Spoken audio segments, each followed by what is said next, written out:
আজি আন এখন ভিডিঅ' লৈ তোমালোকক সকলোকক ইএছ আসাম পেপাৰ চেনেল লৈ স্বাগতম জনাও। আজি আলোচনা কৰিবলৈ লৈছো যে ফাৰ্ষ্ট সেমিষ্টাৰৰ যেটো এডুকেশ্যন সাবজেক্ট আছে মেজৰ আৰু মাইনৰ, তো এইখন বিষয়ৰ যে 2025 বৰ্ষৰ যিসকল ছাত্ৰ ছাত্ৰী ফাৰ্ষ্ট সেমিষ্টাৰত পঢ়ি আছে তো তেওঁলোকৰ কাৰণে কোনখিনি পঢ়িব লাগিব সেইখিনি তোমালোকক দেখুৱাম, সিলেবাস এণ্ড ইম্পৰ্টেন্ট টপিকস। তো তোমালোকে ভিডিঅ'টো স্কিপ নকৰি ভিডিঅ' এক লৈ চাই থকা। তো তোমালোকে যেটা দেখিবলৈ পাইছা যে পাঠ্যক্ৰম বা syllabus FYUGP as per NIP 2020 syllabus for one semester education. তো for your undergraduate program NEP 2022 যেহেতু তোমালোকে গ্ৰেজুৱেশ্যন নট তোমালোকে for your undergraduate পঢ়িব লাগিব আৰু ফাৰ্ষ্ট সেমিষ্টাৰৰ যেটো এডুকেশ্যন সাবজেক্ট আছে তো এডুকেশ্যন সাবজেক্টৰ নামটো হ'ব যে শিক্ষাৰ নীতি। তো শিক্ষাৰ নীতি তোমালোকে পঢ়িব লাগিব। এডুকেশ্যন সাবজেক্টৰ নাম হ'ল শিক্ষাৰ নীতি, প্ৰিন্সিপলছ অফ এডুকেশ্যন। তো এইটো হ'ল তোমালোকৰ সাবজেক্টৰ নাম, ফাৰ্ষ্ট সেমিষ্টাৰ এডুকেশ্যন সাবজেক্টৰ নাম। আৰু এইখন বিষয়ৰ যে মুঠ নম্বৰ দিয়া আছে 100 মাৰ্কৰ নম্বৰ পৰীক্ষা হ'ব আৰু ইয়াৰ চূড়ান্ত পৰীক্ষাৰ হ'ব তোমালোকৰ 60 মাৰ্কৰ আৰু আভ্যন্তৰীণ মূল্যায়ন যেটো ইন্টাৰনেল বা সেশনাল এক্সাম হেতু হ'ব 40 মাৰ্কৰ 40 মাৰ্কৰ। তো দুটা এক্সাম মিলি তোমালোকৰ 100 মাৰ্কৰ এক্সাম হ'ব এডুকেশ্যন সাবজেক্টৰ মেজৰ আৰু মাইনৰ যিসকল ছাত্ৰ লৈছে তো তেওঁলোকৰ কাৰণে এইটো। তো ইয়াৰ প্ৰথম চেপ্টাৰটো দিয়া আছে যে যেটো গোট নম্বৰ 1 বুলি দিয়া আছে, চেপ্টাৰ নম্বৰ 1 যে শিক্ষাৰ ধাৰণা। তো প্ৰথম চেপ্টাৰটো পঢ়িব লাগিব যে শিক্ষাৰ ধাৰণা, কনসেপ্ট অফ এডুকেশ্যন। তো এইটো পঢ়িব লাগিব। ইয়াৰ কেইটা টপিক দিয়া আছে? ইয়াৰ 5টা টপিক দিয়া আছে। প্ৰথম টপিকটো হ'ল যে শিক্ষাৰ অৰ্থ, প্ৰকৃতি আৰু পৰিসৰৰ বিষয় পঢ়িব লাগিব। শিক্ষাৰ কাৰ্য, শিক্ষাৰ বিভিন্ন প্ৰকাৰ, আনুষ্ঠানিক শিক্ষা, অনানুষ্ঠানিক আৰু অগতানুগতিক শিক্ষা আৰু অনুষ্ঠানিক শিক্ষা, তো এইবিলাকৰ ওপৰত পঢ়িব লাগিব। বিদ্যালয় আৰু ইয়াৰ বহুমুখী কাৰ্যালয়, ভাৰত প্ৰসংগগত দূৰত্ব শিক্ষা আৰু মুক্ত শিক্ষাৰ সাম্প্ৰতিক। তো এইখনৰ বিষয় তোমালোকক প্ৰথম চেপ্টাৰত পঢ়িব লাগিব যিখন এডুকেশ্যন সাবজেক্ট আছে ফাৰ্ষ্ট সেমিষ্টাৰত, এইটো প্ৰথম চেপ্টাৰটো পঢ়িব লাগিব। তো তাৰ পিছত দিয়া আছে দ্বিতীয় নম্বৰ চেপ্টাৰ। তো দ্বিতীয় নম্বৰ চেপ্টাৰটো কি দিয়া আছে এইটো চোৱা যে গোট নম্বৰ 2 বুলি দিয়া আছে। এইটো হ'ল চেপ্টাৰ নম্বৰ 2 যে শিক্ষাৰ লক্ষ্য। তো শিক্ষাৰ লক্ষ্য হ'ল দ্বিতীয় নম্বৰ চেপ্টাৰটো শিক্ষাৰ লক্ষ্য, এইমছ অফ এডুকেশ্যন।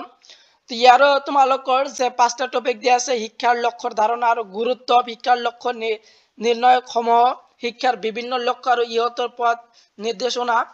তো এইবিলাক তোমালোকৰ 5টা টপিক পঢ়িব লাগিব দ্বিতীয় নম্বৰ চেপ্টাৰত এডুকেশ্যন সাবজেক্টৰ BA ফাৰ্ষ্ট সেমিষ্টাৰৰ যিসকল সাবজেক্ট লৈছে তো এইখন পঢ়িব লাগিব বিষয়ৰ দ্বিতীয় নম্বৰ চেপ্টাৰ। তাৰ পিছত দিয়া আছে যে 3 নম্বৰ চেপ্টাৰটো কি দিয়া আছে এইটো চোৱা যে 3 নম্বৰ চেপ্টাৰটো দিয়া আছে যে গোট নম্বৰ 3 যে পাঠ্যক্ৰম। তো পাঠ্যক্ৰম দিয়ে পঢ়িব লাগিব তোমালোকৰ 3 নম্বৰ চেপ্টাৰৰ।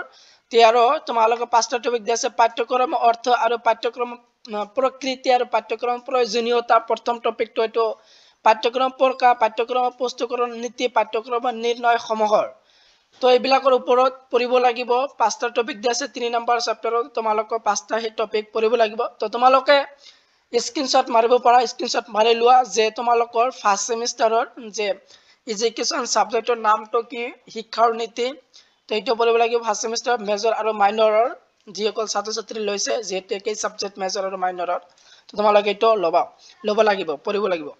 তাৰ পিছত দিয়া আছে তোমালোকৰ যে 4 নম্বৰ চেপ্টাৰটো। 4 নম্বৰ চেপ্টাৰটো কি বুলি দিয়া আছে এইটো চোৱা যে গোট নম্বৰ 4 বুলি দিয়া আছে যে গোট 4 গোট নম্বৰ 4 অনুশাসন আৰু স্বাধীনতা, ডিসিপ্লিন এণ্ড ফ্ৰীডম। তো তোমালোকৰ 4 নম্বৰ চেপ্টাৰটো পঢ়িব লাগিব ডিসিপ্লিন এণ্ড ফ্ৰীডম।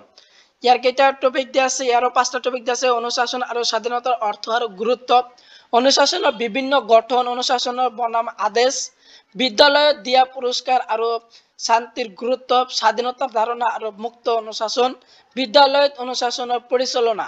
তো এই 5খনৰ ওপৰত পঢ়িব লাগিব তোমালোকৰ 4 নম্বৰ চেপ্টাৰত। তো 4 নম্বৰৰ চেপ্টাৰটো এইটো দিয়া আছে।